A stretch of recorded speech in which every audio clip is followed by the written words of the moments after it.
Inson uchun bitta juda ham noodatiy ko'nikma bor. Bu yozish. Nega unaqa deyapman, tushuntiraman. Masalan, gapirishni olaylik. Hamma gaplashadi bir-biri bilan. Yoki shunchaki ovoz chiqarib, balki qo'shiq aytishi mumkin. Gapirish bizga odatiy holatga aylangan ko'nikmalarimizdan biri. Yoki ko'rishni olsak, atrofni harakatlarni kuzatamiz. Kino, multfilm ko'ramiz. Ko'rish ham bizga odatiy kunlik harakatlarimizdan biriga aylangan. Yoki eshitish. Biz xohlamagan tarzda ham eshitamiz. Musiqa yoki shovqin ovozi yoki suhbatdoshimizning gaplari. Xullas nima demoqchiman, qarang.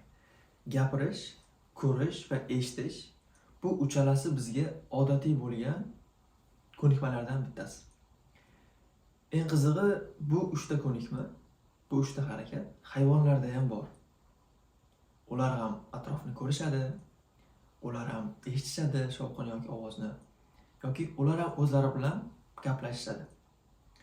Va endi tug'ilgan yosh chaqaloqda ham bu uchala ko'nikma bor. Ular ham ovoz chiqarib yig'lashi mumkin, baqirishi mumkin, yoki eshitishi mumkin, yoki ko'rishi mumkin. Qarang, aynan yozish bizni hayvonlardan va hali ongini tanimagan chaqaloqdan farqlab turar ekan. Eng qizig'i, yozishni o'rganish ham unchalik qiyin emas, osongina o'rganamiz. Videoni ko'rayotgan hamma yozishni bilsa kerak. Lekin ko'pchilik yozmaydi. Nega yozish shunchalik foydali bo'lsa, yozishni bizga qulay tomonlari ko'p bo'lsa, nega yozmaymiz? O'zimcha javob berishga harakat qilib ko'rdim. Yozish xuddi o'zimiz bilan gaplashishga o'xshar ekan. O'zimizni xato va kamchiligimizni tan olishga o'xshar ekan. Va nafaqat tan olish, balki yozsak biz ularni ko'zimiz bilan ko'rib, hatto ushlab ko'rishimiz ham mumkin. Ya'ni miyamizdagi aylanayotgan xayollarni, fikrlarni yoki xato kamchiliklarimizni yozib ko'rishimiz mumkin ekan. Qo'ysangchi, bo'rttirman yozish haqida deyishingiz mumkin. Aynan shunaqa fikrdagilar uchun, bu fikr haydashingiz uchun sizga bitta misol keltiraman. Videoni ko'rayotgan hamma umrida bir marta bo'lsa ham bozorli ro'yxat tuzgan bo'lsa kerak. Bozor, ya'ni market yoki bozorga borayotganingiz ro'yxat tuzgansiz. Bizda shunaqa bo'lardi. Oilada biron bir yig'in yoki bazm bo'ladigan bo'lsa, birga ro'yxat tuzardik yig'ilishib. Nimani olishimiz kerak, o'sha nomlari, qancha olishimiz kerak, vazni va undan keyin taxminiy narxi ham bo'lardi. Va bizda marketga borganimizdan keyin hamma narsani ro'yxati, taxminiy vazni va taxminiy narxigacha yozib borardik va qiynalmasdan xarid qilardik. Olganlarimizni chek qilardik, hali olmaganlarni qidirardik. Endi o'ylab ko'ring, agar market yoki bozorga shu ro'yxat tuzmasdan borsangiz nima bo'ladi? Asabiylashib, nimani oldingiz, nimani olmadingiz yoki kerak emas xarid qilishingiz mumkin yoki muhim narsani olmasligingiz mumkin. Xullas, bozorda ham, uyga borganingizdan keyin ham asablaringiz, vaqtingiz sarflangani qoladi. Aynan yozish bizni mana shu qiyinchilikdan qutqarar ekan. Endi o'zingiz bir taroziga qo'yib ko'ring. Bozorli ro'yxati bu shunchaki biz uchun oddiy bir kunlik ehtiyojimiz edi. Agar biz hayotimizdagi yoki miyamizdagi, xayollarimizdagi fikrlarimizni, hissiyotlarimizni yozsak nima bo'lardi? Nima qilmoqchisiz yoki nimaga erishmoqchisiz?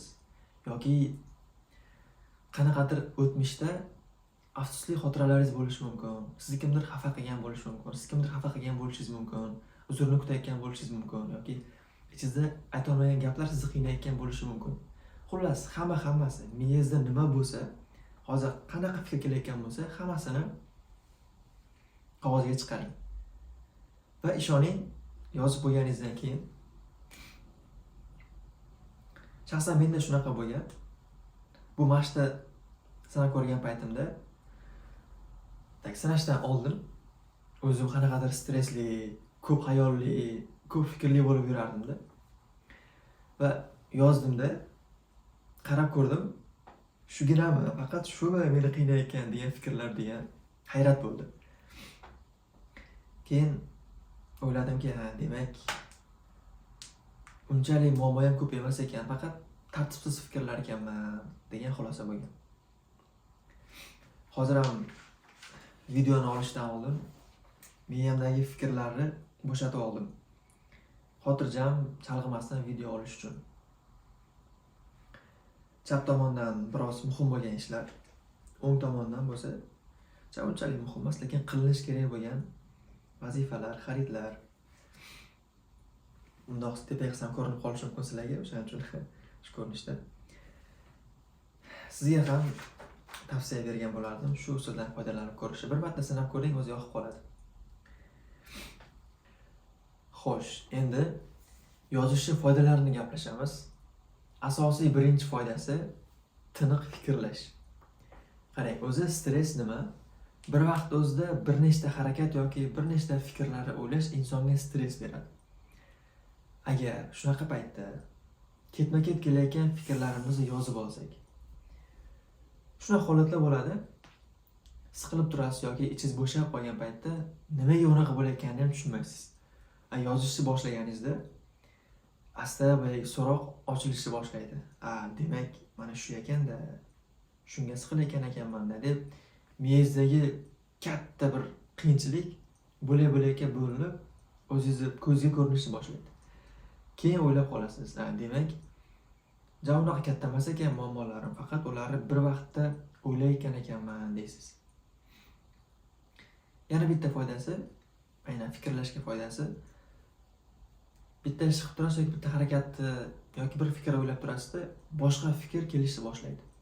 Aynan shunaqa paytda agar yozib qo'ygan bo'lsangiz, to'xta. Xuddi uni ushlaganday bo'lasizda.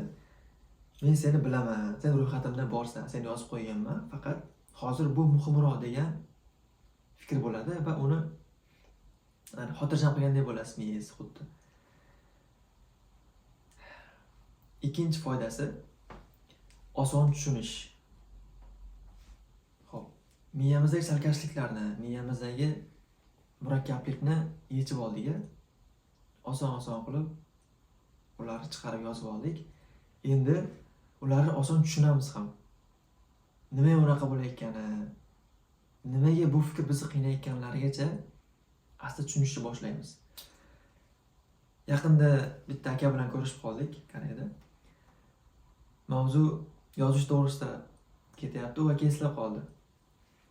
Koreys tili o'qigan paytda ustozi bolalarga aytar ekan, o'quvchilarga aytar ekan, menga ovozli xabar yozib emas, matn bilan savollaringni beringlar der ekan. Akam eslayapti. O'shanda deydi, qiynalib matn yozardim deydi. Osongina ovozli xabar yozib qo'ysam bo'ladi-yu deb o'ylaganman boshda deydi. Keyinchalik bora-bora savolni yozayotgan paytda javobni ham tushunib qola boshladim deydi. Savolni o'zi to'g'ri yozish javobni ham ancha osonlashtiradi, yaqinlashtiradi. O'zimda ham shunaqa holat bo'lgan. Abituriyentlik paytda tayyorlanganmiz geometriya fanidan. Ustozim aytardilar. Masalaning, o'sha chizmali masalaning qog'ozdagi ko'rinishi 50% javob berdi. Rostdan ham hali formulaga qo'yishdan oldin shunday chizib olishni o'zi bizga ancha yengillik berardi.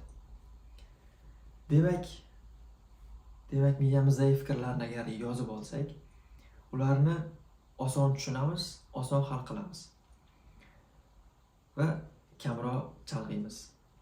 Va keyingi yakuniy eng muhim foydasi bu yechim. Ya'ni oson yechim beramiz. O'zi bitta ajoyib gap bor. Har qanday katta vazifa yoki katta muammoni bo'laklarga bo'lib olib, bitta yechim bersa, xuddiki kichik oson ishlarni bitta katta murakkablashtirganday bo'lib ko'rinadi deydi. Ya'ni agar ularni qadamma-qadam qilib bo'lib olib, ularga yechim yozib olsak, osonroq hal qilar ekanmiz. Ya'ni osonroq yechim beramiz yozsak. Xullas, yozish foydalarini gaplashdik, misollar keltirdik. Siz ham yozib ko'ring, sinab ko'ring. Foydali bo'ladi degan umiddaman. Salomat bo'ling.